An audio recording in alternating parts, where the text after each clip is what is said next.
You don't have forever. You don't even have your youth forever.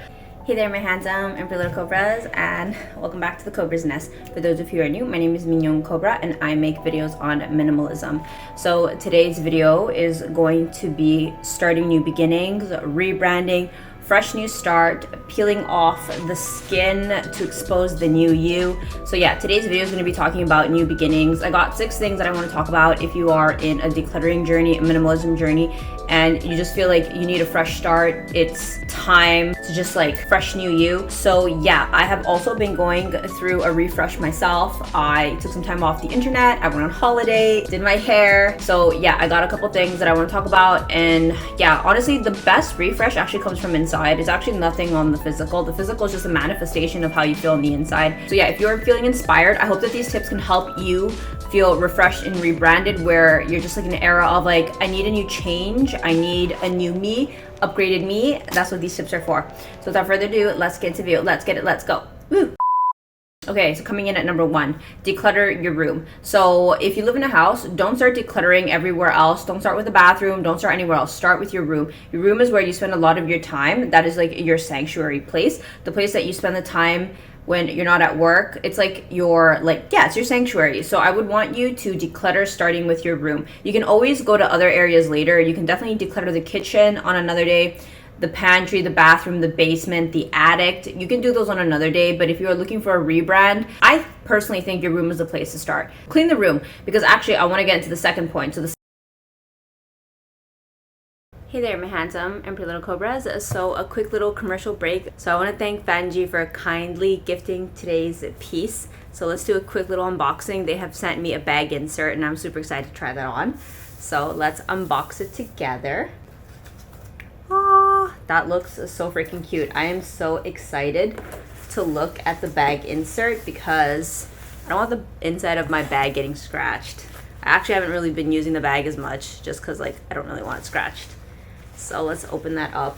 Wow, the bag is so freaking nice. Oh my gosh, I am definitely gonna upcycle the bag and use it for something, maybe for travel. So let's take out that. Oh my gosh, that's looking so freaking cute. Take off the ribbon. And that is what the insert is looking like. Oh, that is really cool. Oh, that has like a little tag so you can pull it in and out. Oh, and it has like a zipper compartment, and it has like the little tag as well. Wow, that looks amazing. Oh my gosh. So this is perfect for putting into your bags. So this one is for the Chanel 25. So I asked for white on white, so let's put those in together. And she is a tight little squeeze, but it goes in there perfectly. And that is what it looks like, and you can just put your things in and we are good to go. Oh my gosh. So thank you so much to FANJI. I absolutely love the bag insert. Oh yes, all the info and details are listed down below if you were interested in picking up a little bag insert for your own bag. Second point is its own category, and that is actually decluttering your closet. You interact with your closet almost on a regular basis. You usually get dressed every day. So the clothes and how you feel and all of that, that's going to be the foundation of doing that internal work. It is time to gut the closet. This is a place where you're going to look at old clothes, tired clothes, worn out clothes, clothes that don't make you feel your best. Honestly, clothes that are just like, yeah, so the maybe pile. We're finally going to gut that out. We're going to clean that out. We're going to par down. You're not going to go and shop yet. You're just going to clean out the closet, and you're going to look at what's left behind. You're going to study what's left behind, and you're going to figure out, why is it that these clothes make me feel good and these clothes do not? And make a note of that, because that is your best self coming out. That is your best self trying to manifest itself into you, trying to tell you who you want to be. So look at the closet, and it's time for us to start wearing our good clothes. It's time for us to start finally feeling pretty. It's time for us to start feeling beautiful. I really hope that you can appreciate and enjoy that today is actually a very special day. I know on the daily, every day feels mundane, and most days don't feel special, and I think minimalists do a terrible job, in my opinion, of making every day look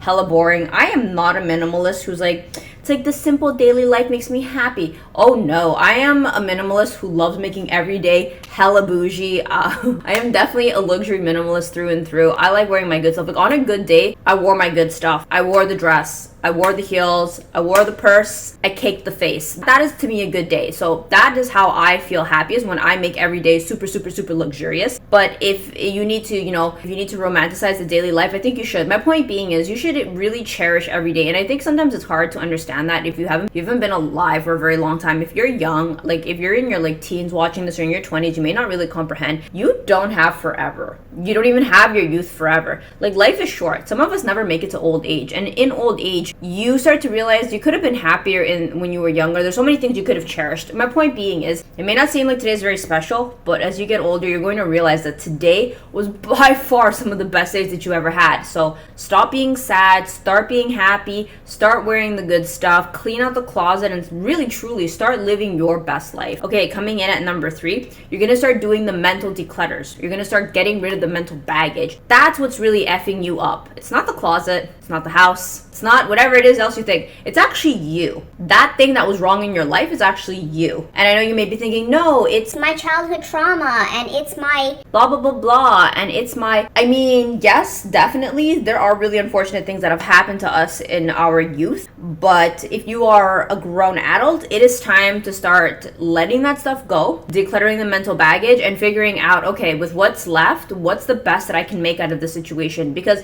playing the victim is fun. It's easy. We all love to play a victim. I love playing the victim. Honestly, if I could have it my way, everything is everybody else's fault. Like, it's really not mine.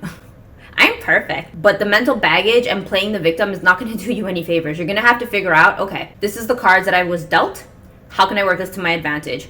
How can I claw my way to a better today? Because honestly, playing the victim, while it is fun, it's really not going to get you where you want to go. It's not really going to help you in the way that you think that it will. It's actually really not going to help you. It's damaging you, if we're being completely honest. Let go of how much fun it feels to be a victim and start doing the mental work. Start letting go of all that baggage and figuring it out. Like, this mental thought process not doing me any well, or why do I think these things? Why do I have these self-sabotaging thoughts? And that's actually something that happens later in the later stages of minimalism. I've actually realized once you run out of stuff to declutter, especially in extreme minimalism, you're faced with the demon of facing your mind, and that is a scary place to go. That is the void. That is the Zen place. Like when you do Zen and you strip away all your possessions, that's where it takes you, and you're forced to face that you just didn't want to face. And maybe you're not there yet, or maybe you are, but yeah, welcome to the darkest part of your mind. And that's where you will find the most progress. It's not in decluttering your closet, it's actually in unloading all the trash that's up here. Okay, coming in at number 4. So another thing, if you want to start a new fresh beginning, you're gonna have to let go of the inner pain. You're gonna have to stop licking your wound. You're gonna have to stop telling yourself the same sad stories over and over and over again. It's getting kind of pathetic, if we're being completely honest. If you want to grow, if you want to go to new heights, you're gonna have to let go of that inner pain. Whatever it is, sad story you've been telling yourself, or blaming other people, or even blaming yourself, or all the things that didn't go well, things that you failed, your failures, you're gonna have to figure out a way to reframe that and actually realize that your pain is actually your advantage.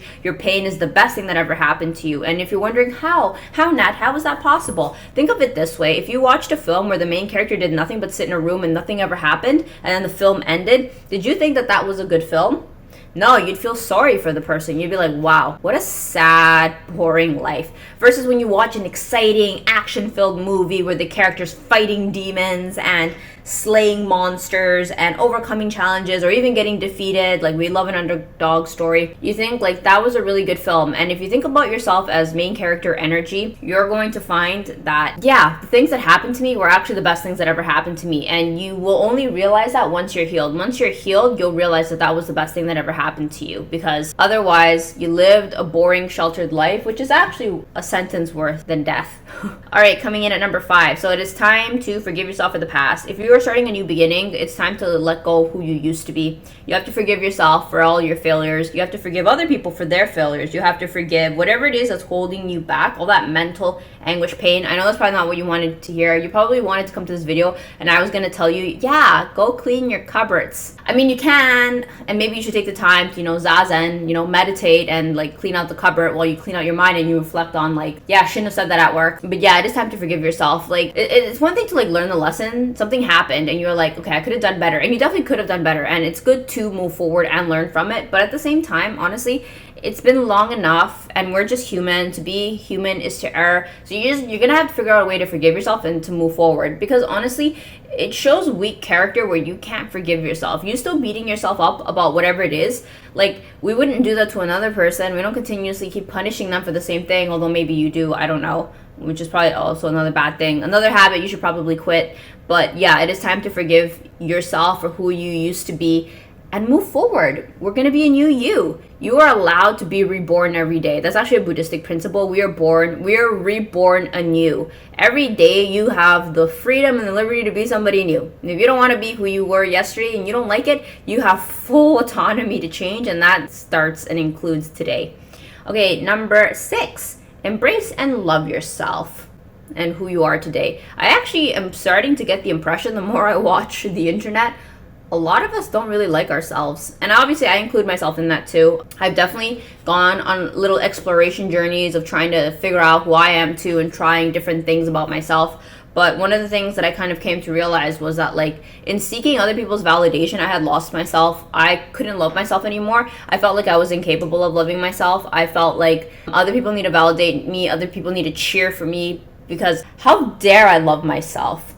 That was kind of the underlying paradigm I had kind of realized in my week off. I kind of did some deep reflections, and I kind of realized that, like, especially as a content creator, I had internalized other people's voices. And so as a content creator, I know it's not easy, because I have to take the data from my content and see how my viewers are responding. I have to, like, pretty much people please. So if you're not even a content creator, you're just a regular schmegular person, you don't have to people please. You don't need to take into consideration other people. You don't have to take into consideration your friends. You don't have to take into consideration your parents when you make hard and difficult decisions. And part of that is also, you are allowed to love yourself. I know we live in a society that has pretty much profited off of you hating yourself and you not liking your face and you not liking you, essentially. But at some point, part of the growth and part of the minimalism journey, and you'll see this in a lot of, like, larger minimalists. Like, I'm a terrible minimalist, if we're being completely honest. Like, I'm the black sheep of the community. But if you look at larger, better minimalists, a lot of them, the underlying paradigm that makes them so magical and so special is they have finally figured out a way to love themselves. And it's pretty much like a big you to society, where they're just like, yeah, I like me. That's a big no-no in society. You don't have the freedom, you don't have the privilege to say, yeah, I like myself. So I think that if you are on a minimalism journey, I think you can enjoy the privilege that minimalism has offered you, which is to say, like, yeah, I actually like myself. And I think that that can be a very powerful foundation for pretty much discovering happiness. A lot of happiness will come once you're happy with yourself, once you're happy with just you and who you are, even without all the accolades, without the appearance, without the money, without the wealth, without the status, without the, I don't even know, subbing, whatever it is else you think you need in order to be happy. If you can just figure out a way to love yourself, you've already won half of the minimalism battle. The other half is physical, decluttering your crap and, getting off the hamster wheel of hyperconsumption. But if you have figured out a way to love yourself, that was half of minimalism's reward, is like loving you, because society would have it that you don't really like yourself. So I really hope that this new beginnings video could have helped you, and I hope that you are on an amazing journey, and I will see my little Cobra babies in the next one. Thanks for watching. Bye.